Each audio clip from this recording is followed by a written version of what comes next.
Hey guys, welcome back to our second set of notes for chapter 44, population.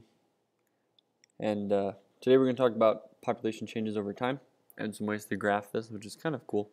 Uh, anytime you look at a population, you have to consider there's always a couple of factors going on that are very difficult to measure, and that's immigration and emigration.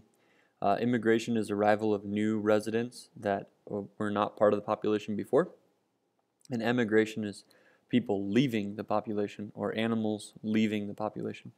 So in many animal species, young of one or both genders will emigrate to breed elsewhere, to start their own populations, to have less competition for mates, to have more abundant food.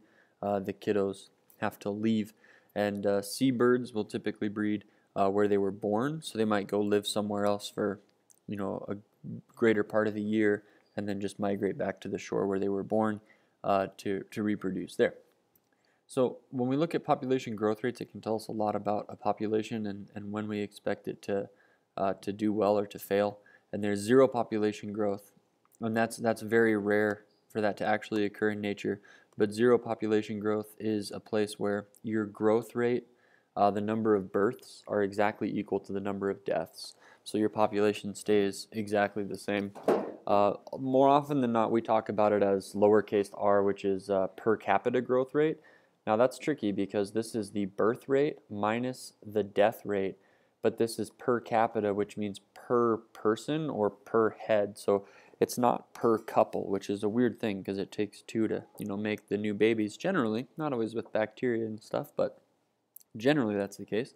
And it's not per couple, it's per individual. And so it's generally in relation to a mother or a female because they're the ones that are actually, taking care of the young most of the time. So if R is constant and R is greater than 0, so you are birthing more than you're dying, then you're going to have exponential growth. It's a crazy thing that anytime you birth more than you die, you grow exponentially. There's very little room for linear growth in this model. So the number of individuals increases each generation. And so here's what it looks like. This is our starting population, is 2,000, and it increased by 800. That's the net increase. They're birthing a litter every month. And so the population becomes 2,800. Well, those 800 who were born, they're also included in that next generation that's affected by the positive R. They're birthing more than they're dying. And as they continue to birth more than they die, you see this population goes from 2,000 in just a few reproductive cycles to 1,195,000, which is crazy. And so this is the plot here because all of the kids that are made are also reproducing with a positive R. So it doesn't matter if the R is a positive, 2.1 or if the R is a positive 0.08. It can be very large or very small. It doesn't matter. The growth will be exponential. They're still going to hit 1,000,000 mice. We might shift that out over a few months if they're reproducing slower, but they'll still hit 1,000,000 mice. So exponential growth occurs in any time where the birth rate exceeds the death rate. Biotic potential is the growth rate of a potential or a growth rate for a population rather, under ideal conditions. And so the biotic potential for those mice might have been, 800 kiddos, or whatever percentage of 2,000 that would be. That's best case scenario. Very few predators, abundant food, abundant water, abundant shelter. Best case scenario. How many kids can you churn out in a generation? That's your biotic potential. There's lots of factors that affect this, of course. Reproductive age, how long you wait to start reproducing, that's a huge issue with biotic potential. The average litter size, if an elephant only has one calf, but a fruit fly lays 100 babies, the biotic potential of fruit flies would be massive, of course, whereas the elephant would be rather small. And how long individuals remain reproductive. Reproductive, is it years, months, minutes? What's the reproductive life cycle? Do they die after they reproduce, like in some species? Or can they go through multiple reproductive events through a lifetime? All these things are going to affect how many they can make. So this is a really cool graph. This is a graph for bacteria. And here's the exponential growth of E. coli growing. And of course they hit, the peak of this exponential growth, which is 10, but it's actually times 100,000, so whatever that would be, 1,000,000, I think. So they hit their 1,000,000 here. Curve 2, we've decided to kill 20 5% of the population, which is massive if you think about that, killing a quarter of them between each reproductive cycle, but their R remained positive. They still had exponential growth and they still hit 1 million bacteria. It just took 16 hours instead of 8. So there's kind of an example of how even if your population is suffering predation or death or disease, as long as you keep having more babies than the death rate, you're going to grow exponentially. It's going to happen. One way we can limit the biotic potential, and the reason we see populations not truly reaching their biotic potential is due to these limiting factors. Here's one. This is called a wood duck. It's a duck, of course, but it lives in trees and nests in trees like a songbird does. And in some places, their habitat for holes to nest in is not very good, so people have built them boxes.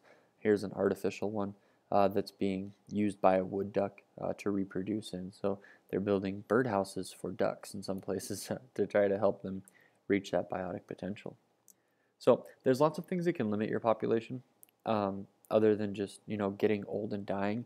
And we break them down into density-dependent factors and density-independent factors. Density-dependent factors are factors that become increasingly impactful as the population becomes more dense. So one example of that would be predation. If you're one caribou living by yourself in the tundra, it's rather difficult for a wolf pack to find you if you're one caribou and they have millions of miles of tundra to cover.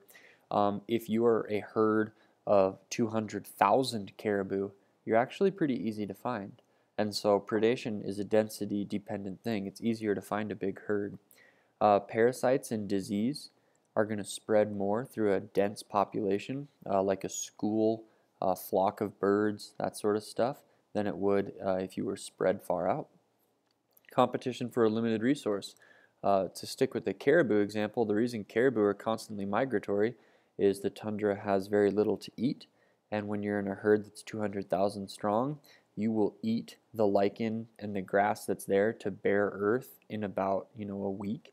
So you're always moving, you're always swimming, you're always going somewhere new because the limited resources, you got to get enough calories out of that food to make it through the winter. So as our density starts to increase, birth rates can slow a little bit and death rates can rise because of these density dependent factors. You're also going to see intra-specific competition, which is competition among members of the same species, and that has a bad effect on the species generally.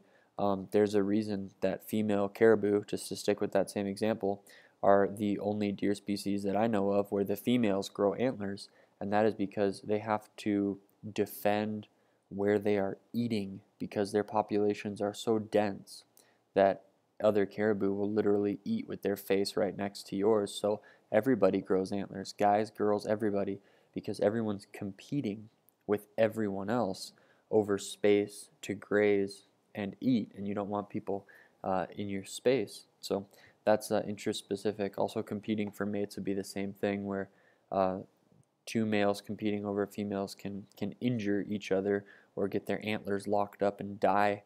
That's a bad thing for the species. So there's some bad things about being grouped up as well. All right, that was the bell. I am out of time.